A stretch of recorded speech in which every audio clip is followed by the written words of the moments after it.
All right, still talking about arpeggios. There are occasions where the chord just fall on a relative minor. Arpeggios move according to the chords. For example, let's assume the chord was moving like this. Then the La now became like this. This is La major, which is if you are relating it, it will be F sharp major. So if you play,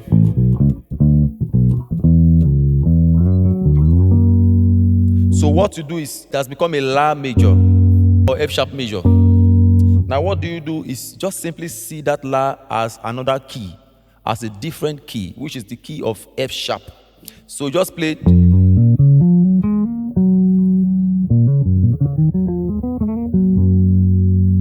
But we're still on the key of A. Of course, your La is on F sharp.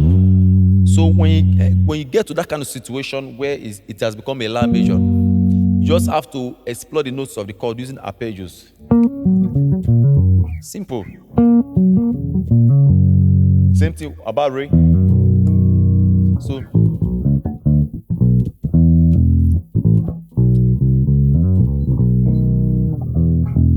in this situation, so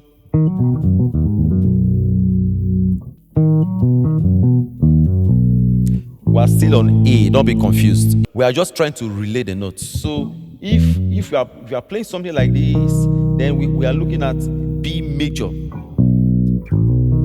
Some people will call it Re major, but I prefer to use a key to relate it. B major. But we are on A. The original sound is on A. Or the band agreed to move to this direction, then you just have to look at it from B major. Then, of course, your arpeggio will be on that key. Don't take notes on that B major, which is Do, Mi, Sa, Do, Mi, Sa.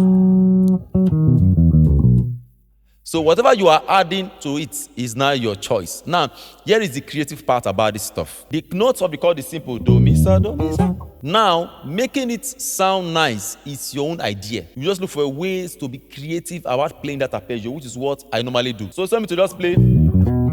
I will just look for notes to add. Or we are still doing the same thing, but in a different form. So I believe you have gained something right from this video. If you are still confused, put it in the comment section. I will make another video and explain. But for my subscribers, I have a different package for you. Whatever I'm teaching, I have a complete course on it from scratch. And you must understand that this is called advanced bass tutorials. You must have attained a certain level of bass understanding to be able to understand whatever we are doing here. So I'll come back again, same time, same place, same station. Please don't forget to press the subscribe button and share. God bless you.